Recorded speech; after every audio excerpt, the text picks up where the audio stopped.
कोई आदमी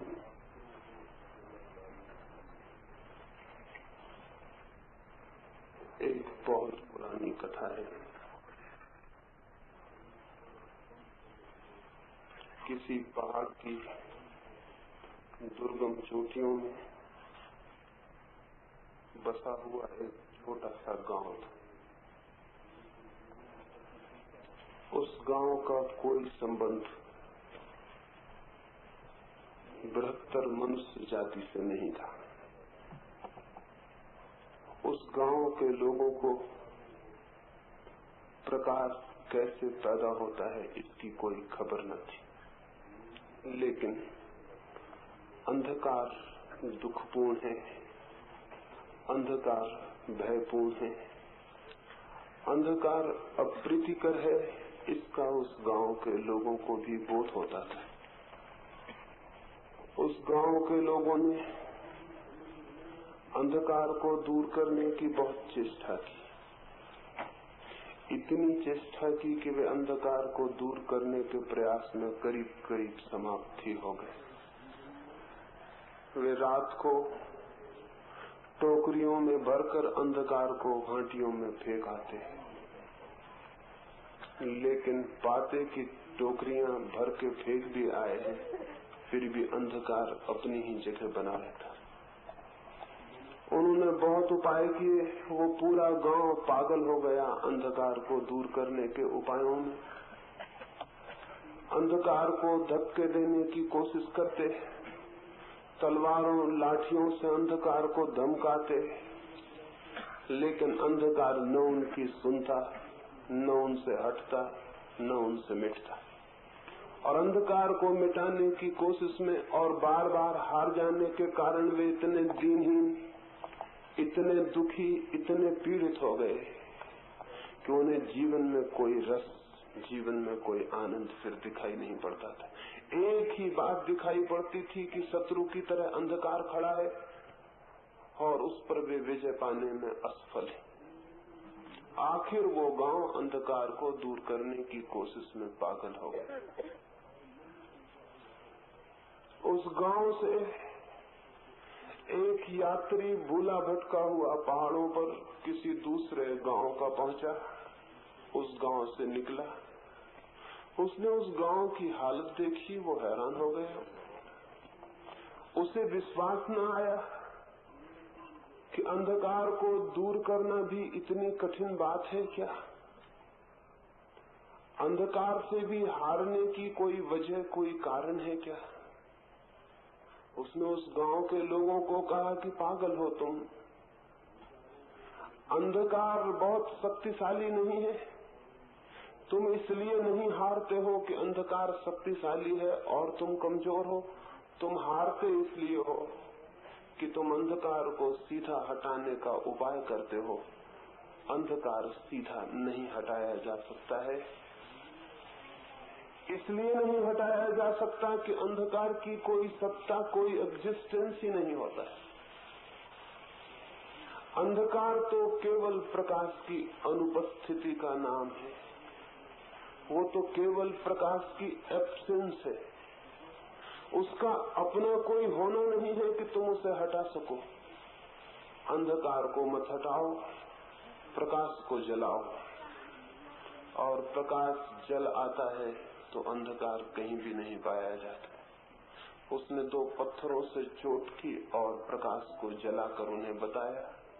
वे हैरान हो गए, वे अपनी आंखों पर विश्वास न कर सके कि जो बात इतनी कठिन थी वो इतनी सरल निकलेगी। प्रकाश आया और अंधकार नहीं था। पता नहीं ये कहानी कहाँ तक सच है,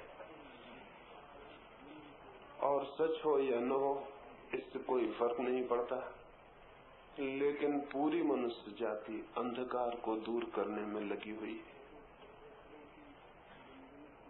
और अंधकार को दूर करने की इस चेष्टा में अंधकार तो दूर नहीं होता, प्रकाश भी उपलब्ध नहीं होता, लेकिन मनुष्य जरूर दीनहीन, फ्रस्ट्रेटेड, मनुष्य जरूर चिंतातुर, मनुष्य जरूर तनाव से भर जाता है। और इस सीमा तक ये बात पहुंच जाती है कि मनुष्य विक्षिप्त हो उठता है।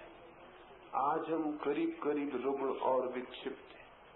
और इस सारी विक्षिप्तता के पीछे, इस पागलपन के पीछे जिसमें मनुष्य जाति ग्रसित है, मनुष्य के चित्त की रुग्णता के पीछे एक ही बात काम कर रही है, वही जो उस गांव में काम कर रही थी। हम अंधकार को दूर करने के प्रयास में संलग्न, प्रकाश को जलाने के प्रयास में नहीं, अंधकार को दूर हटाने के प्रयास में। हर मनुष्य अस्वस्थ, बीमार और रुग्ण है चित्त के तल पर, क्योंकि वो अंधकार को दूर करने की कोशिश में लगा है। अंधकार दूर नहीं किया जा सकता। इसका ये अर्थ नहीं है कि अंधकार दूर नहीं हो सकता। अंधकार निश्चित ही दूर हो जाता है, लेकिन प्रकाश के जलने से।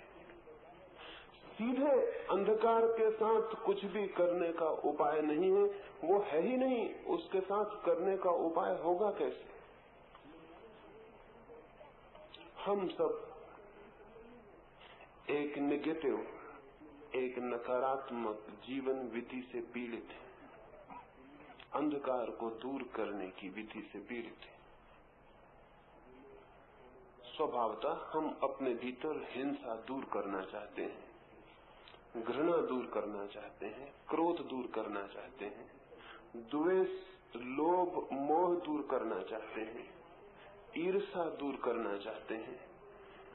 ये सब अंधकार है, इनको दूर नहीं किया जा सकता सीधा। इनकी अपनी कोई सत्ता नहीं है। क्रोध, घृणा, द्वेष या ईर्ष्या किसी के अभाव है, किसी प्रकाश की अनुपस्थिति है, स्वयं किसी चीज की मौजूदगी नहीं है। घृणा प्रेम की अनुपस्थिति है, जैसे अंधकार प्रकाश की अनुपस्थिति। घृणा को दूर नहीं किया जा सकता सीधा, न द्वेष को, न ईर्ष्या को, न हिंसा को। और जब हम इनको सीधा दूर करने में लग जाते हैं, तो अगर हम पागल न हो जाएं तो और क्या होगा? क्योंकि वे दूर नहीं होते। उनको दूर करने की सारी कोशिश व्यर्थ सिद्ध हो जाती है। और जब वे दूर नहीं होते तो दो ही उपाय रह जाते हैं, या तो व्यक्ति पागल हो जाता है या पाखंडी हो जाता है। जब वे दूर नहीं होते तो उन्हें छिपा लेता है, ऊपर से जाहिर करने लगता है वे दूर हो गए, और भीतर वे उबलते रहते हैं, भीतर वे मौजूद रहते हैं, भीतर वे चित्त की परतों पर सरकते रहते हैं। ऐसा दोहरा व्यक्तित्व पैदा हो जाता है, एक जो ऊपर से दिखाई पड़ने लगता है और एक जो भीतर होता है। इस द्वैत में इतना तनाव है, इतनी अशांति है, इतनी कॉन्फ्लिक्ट है, होगी ही, क्योंकि जब एक आदमी दो हिस्सों में टूट जाएगा, एक जैसा वो है और एक जैसा वो लोगों को दिखलाता है कि मैं हूं। मैंने सुना है लंदन में एक बहुत अद्भुत फोटोग्राफर था, उसने अपने स्टूडियो के सामने एक तख्ती लगा रखी थी। उस तख्ती पर उसने लिख रखा था, अपनी फोटो उतारने के दाम की सूची लिख रखी थी। उस पर उसने लिख रखा था, जैसे आप हैं, अगर वैसा ही फोटो उतरवाना है तो 5 रुपया। जैसे आप दिखाई पड़ते हैं, अगर वैसी फोटो उतरवानी है तो 10 रुपया। जैसा आप चाहते हैं कि दिखाई पड़े, अगर वैसी फोटो उतरवानी है तो 15 रुपया। एक गांव का ग्रामीण पहुंचा, वो भी चित्र उतरवाना चाहता था। वो हैरान हुआ कि चित्र भी क्या 3 प्रकार के हो सकते हैं। और उसने उस फोटोग्राफर से पूछा कि क्या 5 रुपए को छोड़कर कोई 10 और 15 का फोटो भी उतरवाने आता है? उस फोटोग्राफर ने कहा, तुम पहले आदमी हो जो 5 रुपए वाला फोटो उतरवाने का विचार कर रहे हो। अब तक तो यहाँ कोई 5 रुपए वाला फोटो उतरवाने नहीं आया। जिनके पास पैसे होते हैं वो 15 रुपए वाले उतरवाते हैं, मजबूरी पैसे कम हो तो 10 रुपए वाला उतरवाते हैं, लेकिन मन उनका 15 वाला ही रहता है कि उतरे तो अच्छा। 5 रुपए वाला तो कोई मिलता नहीं, जो जैसा है वैसा चित्र कोई भी उतरवाना नहीं चाहता। हम अपने व्यक्तित्व को ऐसी परत परत ढांके हुए हैं। इससे एक पाखंड पैदा हुआ है। इस पाखंड से सारा मनुष्य चित्त रुग्ण हो गया है। और अगर कोई बहुत जिद्दी हो और अगर कोई पाखंडी न होना चाहता हो और आग्रह करता रहे अंधकार को, घृणा को, क्रोध को हटाने का, तो उसके लिए विक्षिप्त हो जाने के सिवाय कोई उपाय नहीं। वो पागल हो जाए। सभ्यता के बढ़ने के साथ साथ पागलों की संख्या अकारण ही नहीं बढ़ती गई। जितना सभ्य मुल्क उतनी ही पागलों की अधिक संख्या। अमेरिका शायद सभ्यता में अग्रणी है, इसलिए सर्वाधिक पागल वहां होते हैं। और एक न एक दिन ये बात जब समझ में आ जाएगी कि सभ्यता और पागलों का कोई अनिवार्य संबंध है, तो आप पक्का समझ लें, जिस मुल्क को पूरा सभ्य होना हो उसे पूरा पागल हो जाना पड़ेगा। या अगर कोई कौम बिल्कुल पागल हो जाए तो समझ लेना कि वो सभ्यता के शिखर पर पहुंच गई। ये जो अगर हम चित्त की बदलाहट की कोई गलत कीमिया, कोई गलत केमिस्ट्री पकड़ लेंगे तो स्वभावतः चित्त विकृत हो जाएगा। आज की सुबह मुझे स्वस्थ चित्त के संबंध में ही थोड़ी बात करनी है। कल मैंने युवा, ताजा, नया चित्त होना चाहिए इस संबंध में आपसे कुछ कहा था। दूसरे दिन की सुबह आज मैं स्वस्थ चित्त होना चाहिए इस संबंध में कुछ कहना चाहता हूं, क्योंकि स्वस्थ चित्त न हो तो सत्य की कोई अनुभूति संभव नहीं है। लेकिन स्वस्थ चित्त होना चाहिए, इसे समझने के लिए ये समझ लेना जरूरी है कि ये चित्त अस्वस्थ कैसे हो गया है, ये अनहेल्दी माइंड पैदा कैसे हो गया। ये आदमी का चित्त इतना ज्वरग्रस्त, इतना विकृत, इतना कुरूप कैसे हो गया, इतना अगली कैसे हो गया। क्या बीमारी इस चित्त को लग गई है। इस चित्त को अंधकार को दूर करने की बीमारी लग गई है।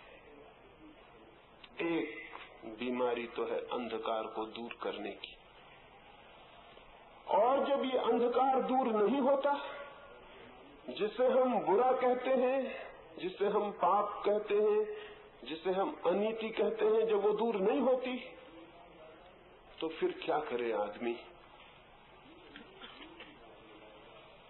फिर दो ही रास्ते, तो पागल हो जाए या पाखंडी हो जाए।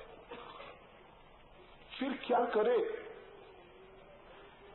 तीसरा रास्ता भी है एक, और वो ये कि वो किन्हीं आदर्शों की कल्पना में जो है उसे भूल जाए, एक एस्केप ले ले, एक पलायन ले ले। हिंसक आदमी है, वो अहिंसा का आदर्श बना ले और अहिंसा की योजना और कल्पना में लीन हो जाए और हिंसा को भूल जाए। क्रोधी आदमी है, वो क्षमा का आदर्श बना ले, क्षमा की योजना में लग जाए कि कल मैं क्षमाशील हो जाऊंगा, और कल की इस योजना में आज जो क्रोध है उसे भूल जाए। ये तीसरा विकल्प भी मनुष्य के चित्त को अस्वस्थ करता है, क्योंकि तब उसके आज और कल में एक तनाव, एक टेंशन पैदा हो जाता है। वो कल की कल्पना में जीने लगता है और असलियत में जीता है आज। जो आदमी कल अहिंसक होने का विचार कर रहा है कि मैं कोशिश करके कल अहिंसक हो जाऊंगा, प्रेमपूर्ण हो जाऊंगा, क्षमाशील हो जाऊंगा, वो आज क्रोधी है, हिंसक है। और हिंसक आदमी अहिंसक बनने की कोशिश भी करेगा, उस कोशिश में भी हिंसा मौजूद रहेगी। इसलिए तथाकथित अहिंसक साधु, सन्यासी, साधक इतनी गहरी हिंसा में संलग्न होते हैं जिसका कोई हिसाब नहीं। ये जरूर बात सच है कि वे हिंसा दूसरे पर न करके अपने पर ही करते हैं। हिंसा की धारा वे अपने पर ही लौटा लेते हैं। वे खुद के ही विनाश में, खुद के ही डिस्ट्रक्शन में संलग्न हो जाते हैं। और किस किस भांति वे अपने को पीड़ा देने लगते हैं और उन्हें ख्याल भी नहीं होता है कि ये सब हिंसा है, लेकिन वे अहिंसा की साधना के लिए ये सब कर रहे हैं। हिंसक आदमी अहिंसक हो कैसे सकता है? वो जो कुछ भी करेगा उसमें हिंसा होगी। अहिंसा की साधना भी करेगा तो हिंसा होगी। उसका माइंड तो वायलेंट है, वो तो हिंसक है, इसलिए जो भी वो मन करेगा उसमें हिंसा होगी। क्रोधी आदमी प्रेम की तैयारी करेगा तो उसमें भी क्रोध होगा। बातें प्रेम की होंगी, पीछे क्रोध होगा। मैंने सुना है एक क्रोधी बाप का बेटा घर छोड़कर भाग गया था। उसने अखबार में विज्ञापन निकलवाया कि प्यारे बेटे तुम वापस आ जाओ, तुम्हारी माँ तुम्हारे प्रेम में बहुत दुखी है और दिन रात रो रही है। मैं खुद भी तुम्हारे प्रेम में पागल हुआ जा रहा हूँ, शीघ्र वापस लौट आओ। और अंत की पंक्ति थी कि अगर वापस न लौटे तो चमड़ी उधेड़ दूंगा।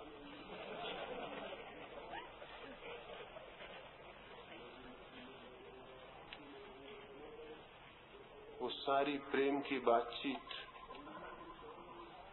और शायद क्रोध में उसे ख्याल ही न रहा कि अगर वापस न लौटे तो चमड़ी उधेड़ दूंगा। तो तुम चमड़ी उधेड़ोगे कहाँ जब वो वापस ही नहीं लौटे। लेकिन लड़का फिर वापस नहीं लौटा, क्योंकि लड़के ने समझ लिया होगा कि न लौटने पर तो चमड़ी नहीं उधेड़ी जा सकती, लेकिन लौटने पर उसका उधेड़ा जाना निश्चित है। ये बेचारे का प्रेम कितने दूर तक जाएगा, ऊपर ऊपर होगा, पीछे पीछे वो मौजूद है आदमी जो वो है। हमारी